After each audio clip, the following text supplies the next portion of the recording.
de Marianne et le film que j'ai vu plusieurs fois ces derniers jours a infusé.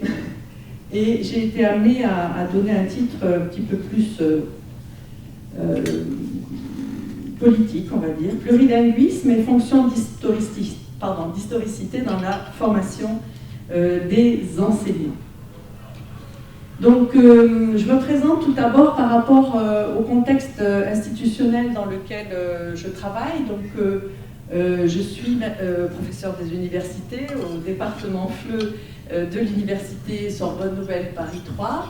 Et les travaux que je vais évoquer cet après-midi émanent donc d'un cours, ce qu'on appelle un séminaire, c'est-à-dire un cours optionnel. Les étudiants ont la liberté de le choisir ou pas, intitulé « Approche biographique et création multimodale ». Et lorsqu'ils font ce cours est associé à un MOOC, donc un cours en ligne que nous avons co-édité avec 3 de mes collègues dont les noms figurent sur ce PowerPoint. Et le MOOC en question s'intitule « Comprendre les dimensions interculturelles dans le quotidien ». Et je suis l'auteur en particulier d'un module de ce MOOC intitulé « Mobilité interculturelle et mise en œuvre de soi ». Donc ce travail donc assez exigeant dans lequel s'engagent les étudiants donne lieu à un portfolio multimodal qui comprend à la fois une dimension écrite et puis une œuvre sociographique multimodale dont je vais plus parler cet après-midi. Et les objectifs, bien sûr, du cours sont les suivants. Donc, acquérir une culture professionnelle dans le domaine sociobiographique et en didactique des langues, en devenant auteur d'une création multimodale et en mettant en œuvre une approche sociobiographique contextualisée ensuite sur le terrain pédagogique. Donc, l'évaluation s'effectue sur la base de la lecture, la prise de connaissance et le partage de ces portfolios dans le groupe. Donc, je voudrais commencer cet exposé par un questionnement en écho avec le travail mené ici à Marseille par Marianne Mispeler sur la fonction d'historicité du sujet. J'ai été frappée dans le film par notamment les moments où les élèves essayent de reconstituer ensemble l'histoire de la conquête coloniale de l'Algérie par la France. Je pense que ce travail qu'ils font se fait dans le cadre d'un cours d'histoire. Non. C'était un atelier d'écriture avec un poète syrien que j'avais invité. Oui, ça serait bien de préciser le contexte. Donc c'est vraiment intéressant que ce soit du coup dans le cadre d'un atelier d'écriture. On pourra en reparler après. Si vous avez vu le film, celles et ceux qui sont dans la salle, c'est un moment vraiment intéressant.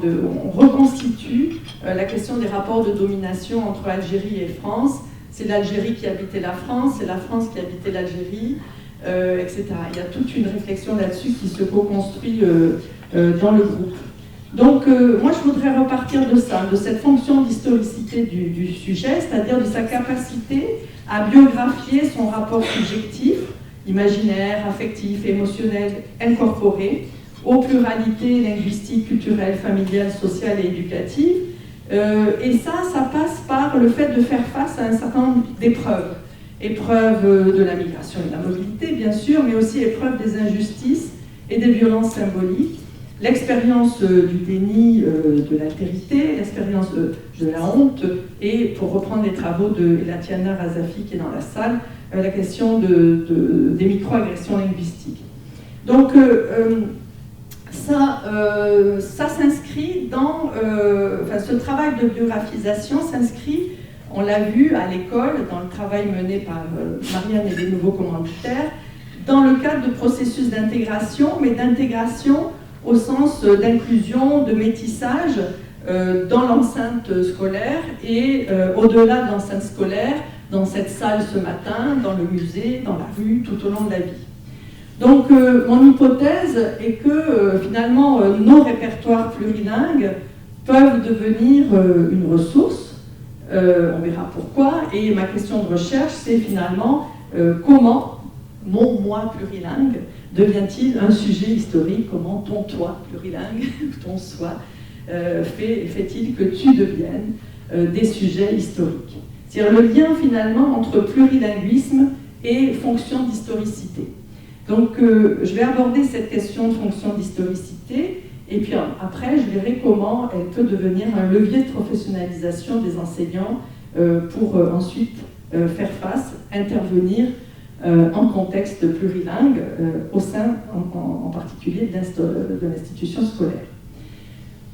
Alors, comment définir cette fonction d'historicité? Là, je fais appel aux travaux de la sociologie clinique. David Faure définit l'historicité dans ce dictionnaire paru en 2019. Tout d'abord, en revenant sur, évidemment, la question de l'histoire. L'histoire, c'est cette condition qui marque le sujet des sociétés modernes dans une double acception. Premièrement, nos civilisations, entre guillemets, sont mortelles. Et d'autre part, le sujet contemporain doit répondre à une injonction, celle d'être acteur de sa vie. Donc l'histoire est la condition de possibilité de notre subjectivation, à la fois individuelle et collective. Et ce travail de subjectivation, parce que c'est un vrai travail, va se faire, comme le dit Castoriadis, en investissant de signification le monde qui nous entoure, les objets qui nous appartiennent, et puis surtout nos propres actes, arrangements et conduites. Donc, cette notion d'historicité, elle s'ancre dans une vision de l'histoire qui s'oppose complètement à un modèle traditionnel linéaire. Dans ce modèle traditionnel linéaire, une création originelle et une fin comme accomplissement d'un dessein divin, contrairement à cette vision linéaire avec une destinée implacable, notre modernité passe par la notion de déconstruction d'un ordre divin transcendant qui va laisser toute sa place à l'histoire immanente et par conséquent au besoin humain d'imaginer un destin qui ouvre l'avenir, qui engage à revisiter le passé et qui met les sociétés et les sujets devant une lourde tâche, difficile et fascinante, qui est l'autonomisation. Donc, où est-ce que je veux en venir? À ça, précisément. C'est-à-dire que, du coup, la trame du devenir historique offre deux visages. L'institué, l'instituant.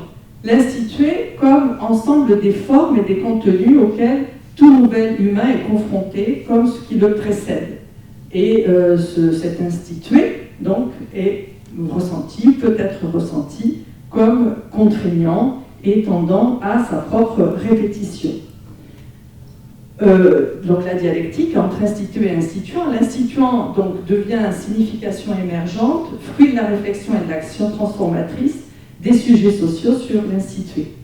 Donc il me semble que tout ce qu'on fait, ce que vous avez fait pendant 2 ans et ce qui a été retracé ce matin, montre un petit peu ces dynamiques de force entre institué et instituant et comment le travail des nouveaux commanditaires et des enfants va essayer d'instituer autre chose dans l'enceinte scolaire. Alors l'historicité est une fonction du sujet. Le sujet est ici, bien sûr, donc compris comme à la fois produit et acteur de l'histoire. Donc le sujet historique de nos sociétés contemporaines va devoir élaborer sa propre biographie en l'absence, vous l'avez compris, d'un sens donné une fois pour toutes. L'historicité, donc, est une fonction du sujet par laquelle chacun a la possibilité d'agir lui-même, d'advenir en tant que sujet, bien sûr, ce processus va se faire de manière immanente par la mise en récit, qui est l'indice même de la condition historique du sujet et l'instrument de sa subjectivation. Le sujet est donc aussi producteur d'histoire. Pour ça, il va falloir créer des espaces d'intersubjectivité qui ne sont rien d'autre que la matrice même de l'historicité qui vont, ces espaces, être des voies d'accès à la recherche d'une appropriation de signification existence, mais aussi de construction de nouvelles significations. Donc, l'intériorité du sujet est le lieu de rencontre entre détermination interne et externe, Et le récit biographique va soutenir l'exploration de significations avec lesquelles le sujet peut alors entrer en débat. Donc je ne fais pas sans arrêt référence, bien sûr, au travail de Marianne, mais pour moi, c'est ma lecture du travail que nous avons découvert, notamment à travers le film.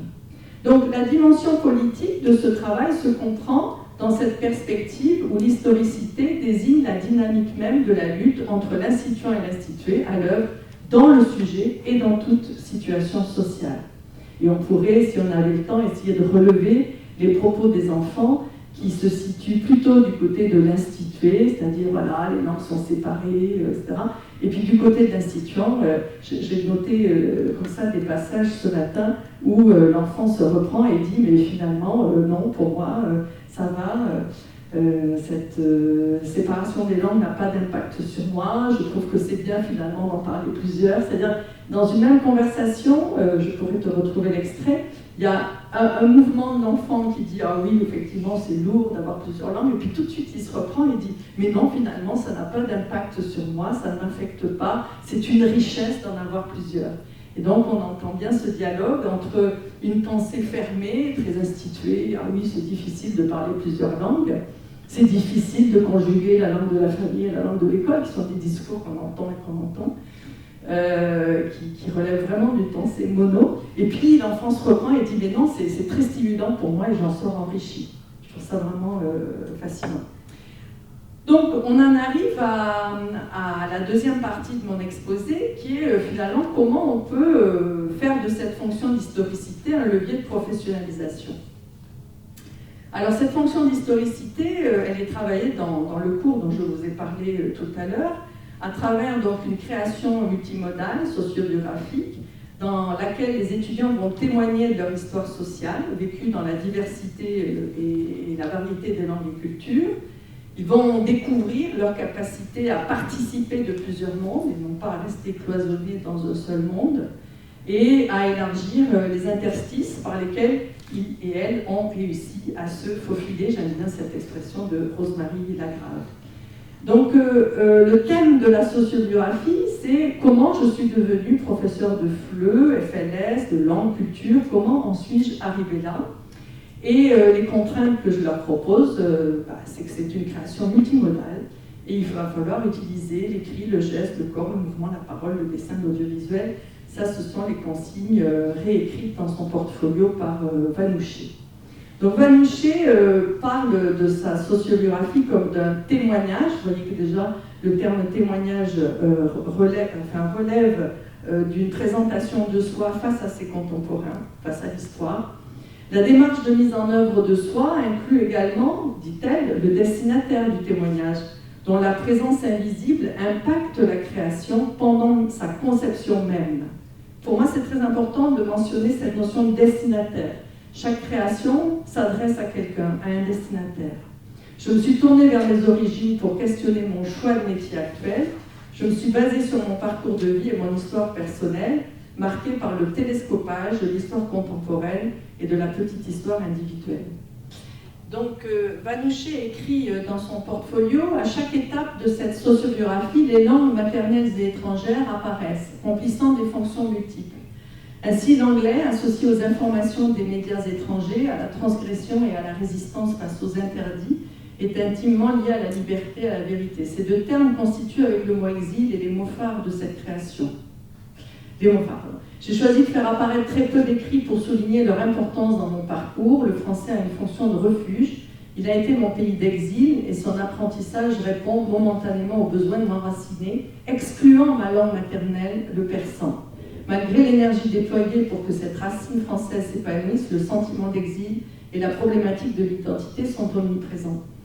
Et puis ensuite, elle fait référence à un glissant Deleuze de Guattari par rapport à la notion de rhizome, et elle conclut en disant donc j'ai appliqué cette image au principe d'identité, en me tournant vers les autres langues cultures par le biais du FLE d'abord, puis vers le persan dans un deuxième temps, j'ai développé des rhizomes, et évidemment ce qui nous intéresse ici, c'est cette création m'a permis d'en prendre conscience.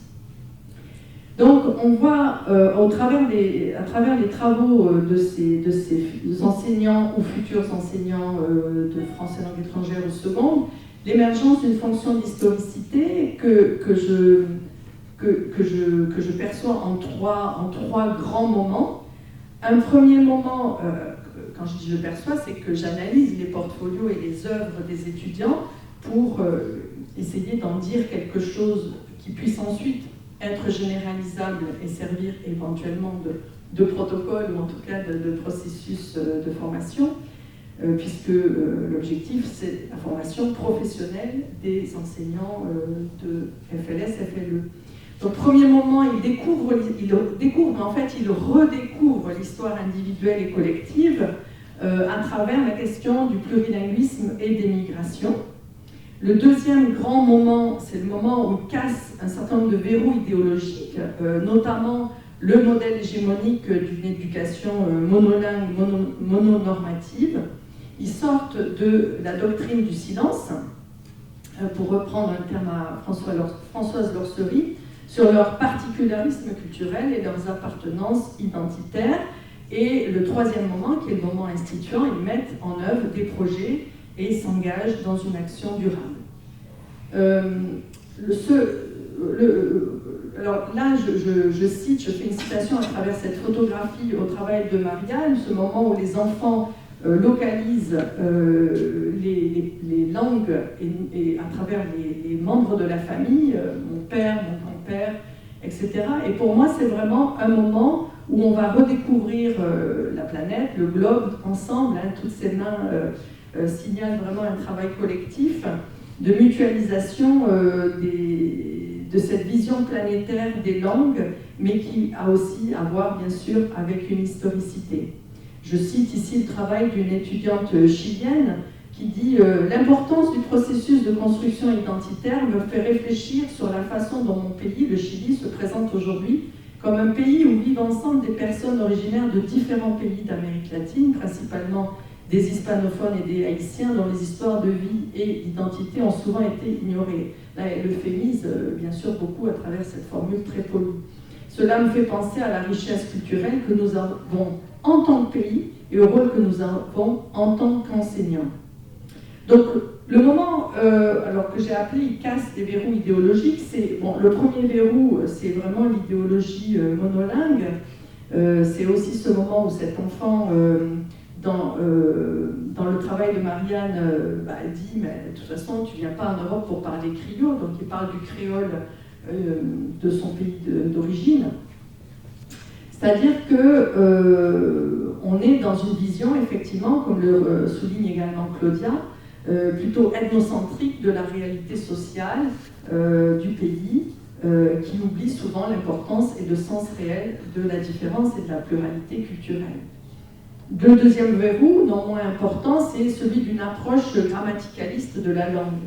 Marie-France, professeure en UPE2A, professeure d'espagnol, demande, mais finalement, elle répète à travers cette question une question qu'elle s'est posée longtemps dans sa vie, qu'elle est en train de déconstruire. Pourquoi demander à des apprenants de raconter leur parcours si ce n'est peut-être pour travailler les temps du passé?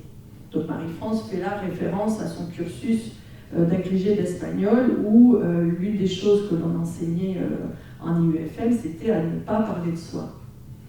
Donc, briser la doctrine du silence. Donc Lorcerie, dans un ouvrage récent, insiste sur le fait, à travers une enquête, qu'il y a en France une doctrine scolaire du silence sur les particularismes culturels et les appartenances identitaires, pas de visibilité des premiers, pas de reconnaissance des secondes. Et finalement, lorsque les enseignants dont je parle ici mènent ces enquêtes auto-sociobiographiques, ils vont conquérir peu à peu la légitimité qui leur faisait défaut pour déconstruire ces doctrines et inventer une éducation plurilingue, et finalement pour advenir comme sujet, selon trois acceptions, un sujet en recherche de congruence entre ses valeurs qui elles-mêmes s'ancrent dans un passé familial et son action éducative, un sujet plurilingue qui s'autorise plus de performativité en investissant des formes artistiques ordinaires et plurielles, et un sujet instituant dans les institutions éducatives. Donc, ce sujet en recherche de congruence, Marie-France, par exemple, l'illustre de façon assez magistrale. Elle fait tout un travail sur son prénom, Marie-France, et son nom de famille. Et elle dit ceci, finalement, ces allers-retours entre rédaction de ma sociobiographie et échange avec mes parents et ma famille m'ont donné l'impression de reconstituer un pulse, un puzzle qui faisait sens jusqu'au trait d'union contenu dans mon prénom, Maria et France. Ce travail réflexif m'a aidé à éclairer des aspects de mon parcours scolaire, personnel et professionnel, mes choix de vie. Et elle va donc réinterpréter ce trait d'union finalement comme un projet de mise en lien entre les différentes composantes castillane, catalane et française de son identité. Et elle va ensuite montrer comment cette connaissance ou cette reconnaissance de ce projet inscrit dans son prénom va lui donner le courage de se porter en tant que témoin à son tour devant ses élèves allophones. Vous voyez, on retrouve cette notion de témoignage. On plaisantait avec un collègue dans la salle à la pause déjeuner, petit déjeuner à la pause de ce matin, en parlant donc de coming out, c'est-à-dire l'idée effectivement d'arriver à assumer une identité plurielle qui jusque-là avait été complètement tenue secrète. Et du coup, le courage de se porter devant les élèves avec cette identité plurielle. Ça rejoint la discussion tout à l'heure. Donc, un sujet plurilingue qui s'autorise plus de performativité. Marie-France, de nouveau, dit ceci, finalement, mettre mon parcours en mots et dessins m'a fait du bien, a renforcé ma légitimité en tant qu'enseignante de langue.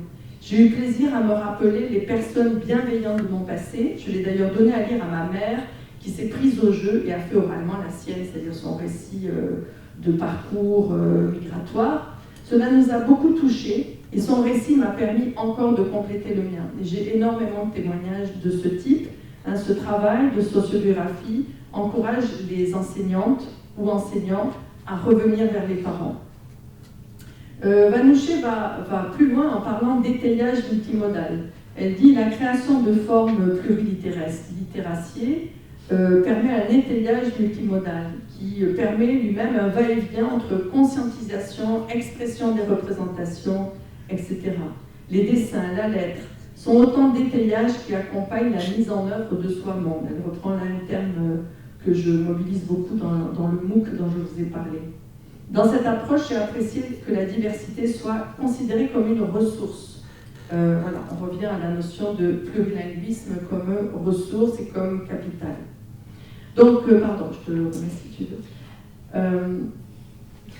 Donc, on en arrive finalement à l'idée que cet enseignant, ce professionnel en formation, qui est déjà en exercice sur un terrain, en UPE2A ou dans l'enseignement des langues, en association, en enseignement des langues aux migrants, enfin, c'est notre public, on a 200 étudiants environ en Master 2, donc ce sont des personnes qui sont soit déjà en exercice, soit qui sont en train de se former dans une alternance formation-terrain. Finalement, ce sujet va déconstruire la représentation de soi comme un être monolingue, tentant de correspondre aux standards du monolinguisme idéologique forgé par tel ou tel État-nation. Et j'ai toujours en tête la question de Sabine qui t'exclamait ce matin en disant « mais je ne sais pas pourquoi on est autant attaché à cette idéologie monolingue ». Et effectivement, c'est une vraie question qui relève très certainement d'une construction historique. Donc, cette déconstruction, elle se fait via des processus d'autorisation. On a Estelle Gust, plusieurs enseignantes ce matin ont parlé de ça, on dit « j'ai autorisé ». Des processus d'autorisation symbolique vécus entre pairs et validés par des enseignants-chercheurs, dans des cursus académiques, diplômants, dans des contextes d'exposition au musée, etc. Marie-France termine son portfolio en interpellant, là c'est un clin d'œil à Odile Aubert bien sûr, puissent les inspecteurs de langue de l'éducation nationale comprendre la pertinence de cet exercice réflexif nécessaire à la construction personnelle de nos élèves. Donc elle entre là dans une interpellation adressée à sa hiérarchie. On est bien dans des processus de professionnalisation, enfin pour moi c'est vraiment ça la finalité, d'amener les enseignants à observer la tension entre des formes de pluralité qu'ils observent dans la société, et au regard de ça, la faible prise en compte de cette pluralité dans les cursus de formation des enseignants. Donc souvent, chez les enseignants que j'ai en master, ça c'est le début de la mise en mouvement. Mais enfin, comment ça se fait? On est dans des sociétés plurielles et on n'est pas formés, nous, enseignants, à accueillir cette pluralité. Ça, c'est souvent le déclencheur qui fait que les enseignants viennent en formation. Ils veulent dépasser les clivages entre multiculturalisme et universalisme, bien sûr, et ils vont questionner, pour citer mon collègue Philippe Blanchet, qui n'y va pas avec le dos de la cuillère, ils vont questionner le modèle hyper dominant d'une éducation monolingue, mononormative, qui privilégie toujours les classes sociales dominantes qui ont le pouvoir de faire de leurs pratiques et représentations sociolinguistiques les normes du système éducatif et donc les talents de la réussite scolaire. Ça, c'est un peu en réponse à la question que je retraçais tout à l'heure. Donc ces prises de position et ces actions sur le terrain contribuent bien sûr au débat idéologique mené dans la communauté éducative sur le principe général d'une éducation plurilingue qui elle-même ouvre des perspectives de changement social. Voilà, merci beaucoup.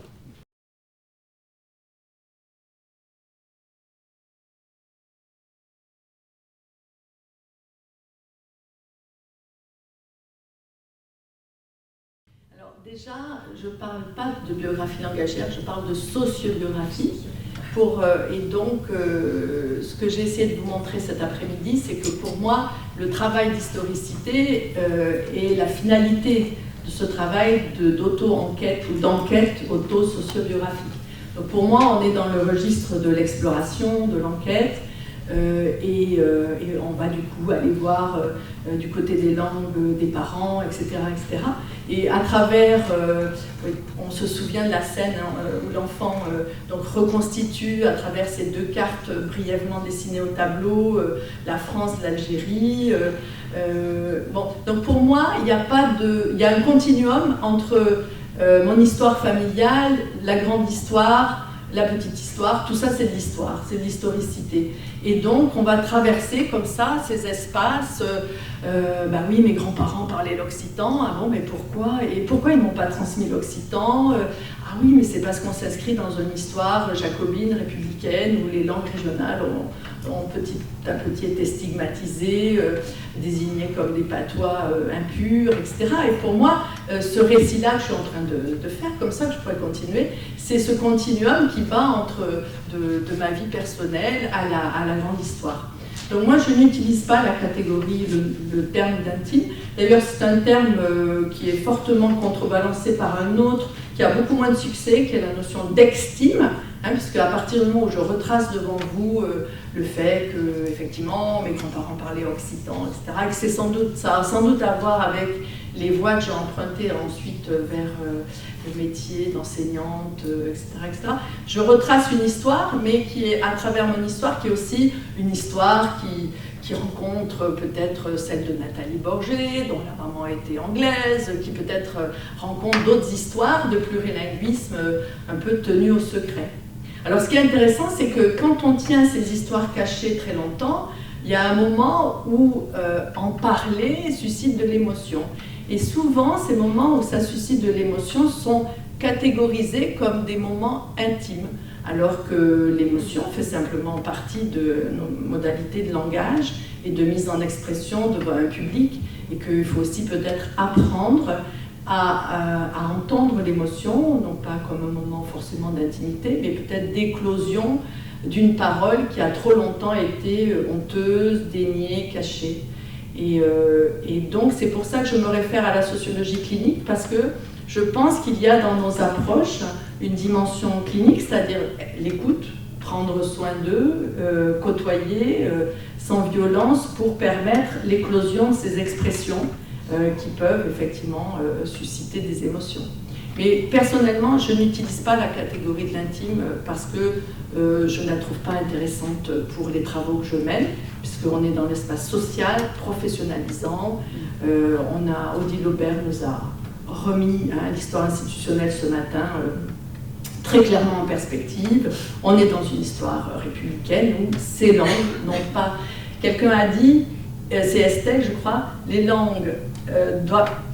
le dogme c'est vos langues personnelles doivent rester à la maison, et elle a dit je crois, eh bien du coup on a fait de l'école une maison où du coup ces langues ont le droit de s'exprimer.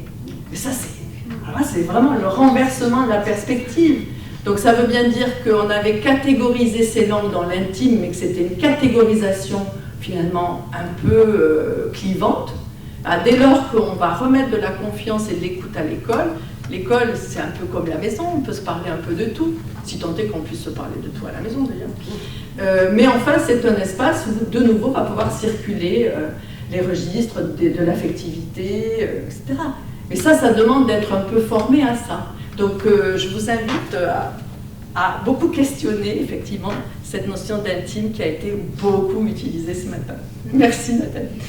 Oui, merci pour cette question. Moi j'aurais voulu ajouter aussi un petit quelque chose à ce sujet, parce que par rapport aux questions de légitimité et d'autorisation, on en a beaucoup entendu parler aussi ce matin, sur le fait de ne pas vouloir aller dans l'intime. Donc du coup, est-ce que l'intime, c'est pas aussi un petit peu une excuse? On ne veut pas être intrusif, etc., pour ne pas blesser, mais en fait, à moins d'être vraiment malveillant, finalement, tout ce qu'on demande, c'est parler de soi, en fait.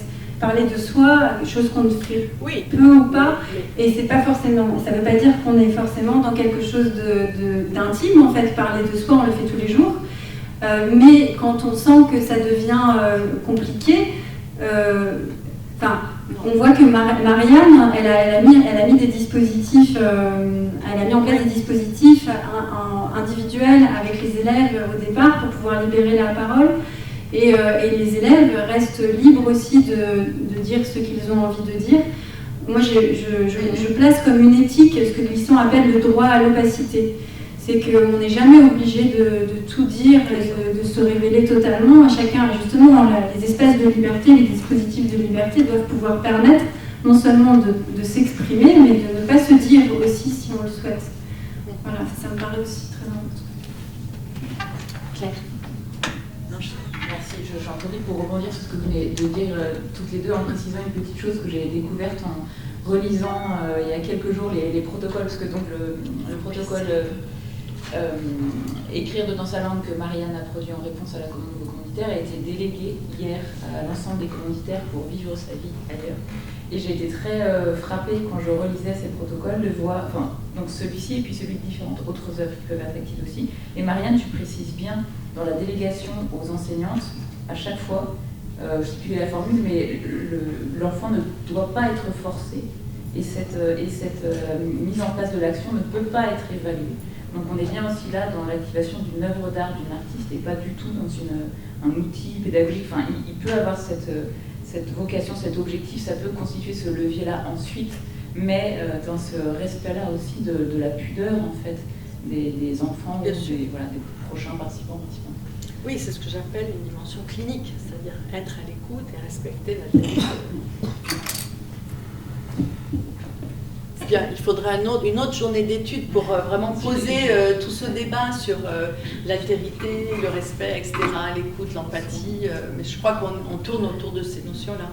Et il y aurait beaucoup de témoignages, je pense, d'enseignants faisant l'expérience à un moment donné de la création d'espaces dans lesquels il va y avoir une parole libre, mais n'ayant pas pris les précautions nécessaires pour qu'il y ait une confiance, une déontologie, une confidentialité, de la bienveillance, etc. Et qui du coup vont se trouver débordés par des choses qu'ils n'avaient pas prévues. Alors que quand on fait de l'analyse de pratique avec eux, on voit bien que dès le départ, dans leur consigne même, il y avait un risque de perte de face ou un risque d'émotions un peu débordantes. Donc je pense que tout ça, ça relève de la formation professionnelle et que ce que vous avez fait, c'est pour ça que tout à l'heure je parlais de ces dynamiques auto-formatives qui ont eu des effets d'entraînement tout au long du projet. Vous avez largement traversé tous ces espaces-là dans le travail mené. Une question, Catherine.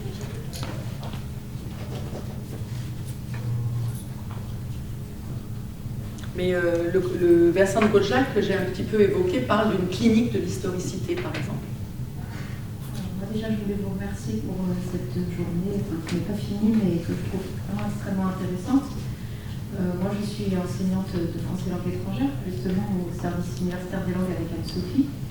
Et j'ai toujours, en fait, en moi cette question de cette tension qu'on a, surtout quand on a des étudiants qui ont un très petit niveau en français et qui attachent une très grande importance au système, à la réflexion sur les formes, justement, pour pouvoir s'exprimer. Donc je trouve que vous ouvrez vraiment des pistes pédagogiques, comment à travers tout ce que vous avez présenté, justement accueillir toutes les langues et leur permettre de s'exprimer, etc. Mais en même temps, il y a chez un certain nombre d'étudiants, et voire même une grande majorité d'étudiants, quand ils arrivent chez nous et qu'ils ont un petit niveau, c'est d'arriver à parler la langue correctement, quoi. Et donc, on est toujours confronté à cette question-là, c'est-à-dire quelle place accorder à cette comment dire, dimension fonctionnaliste de la langue, en fait. C'est-à-dire aussi cette langue qui va leur permettre... Elle est dominante. Voilà. C'est-à-dire qu'on a aussi, parfois dans ces classes multilingues, il y en a certains, enfin je veux dire, il y a certaines personnes qui vont avoir envie de s'exprimer dans leur langue, mais on ne pourra pas les comprendre puisqu'on ne la parle pas. Donc comment arriver à leur permettre de s'exprimer et de pouvoir justement avoir cette place, cette notion d'historicité, la mettre en place dans la classe, sans avoir véritablement les outils linguistiques, si vous voulez, pour leur permettre de le faire, quoi. Moi, je m'intéresse beaucoup en fait à la pédagogie avec les adultes de niveau A, parce que ce sont des gens qui ont été éduqués dans leur pays et qui tout d'un coup se retrouvent sans plus aucun outil linguistique pour pouvoir s'exprimer. Donc l'art est vraiment là pour les aider, pour les aider à s'exprimer et nous à mieux comprendre. Mais justement, il y a aussi une grande part à accorder à l'apprentissage du système de la langue. Voilà. C'est toujours une question que je me pose. Voilà. J'aurais juste voulu savoir si vous pouviez remettre votre diapo sur la bibliographie sur l'historicité. Merci. Merci. C'est juste une remarque que je voulais faire. Oui, donc pour moi, il n'y a pas de concurrence entre les deux approches, il y a complémentarité. Donc les approches fonctionnalistes, grammaticalistes sont dominantes, donc tout va bien. Le meilleur des mondes, la domination des tests, enfin tout ça est une industrie florissante. Donc ce qu'on présente ici, c'est vraiment ultra minoritaire. C'est dommage que ça le soit. Ah ben oui, donc voilà, donc après créer des interstices et des brèches pour penser la pluralité autrement, voilà ce qu'on est en train de présenter aujourd'hui.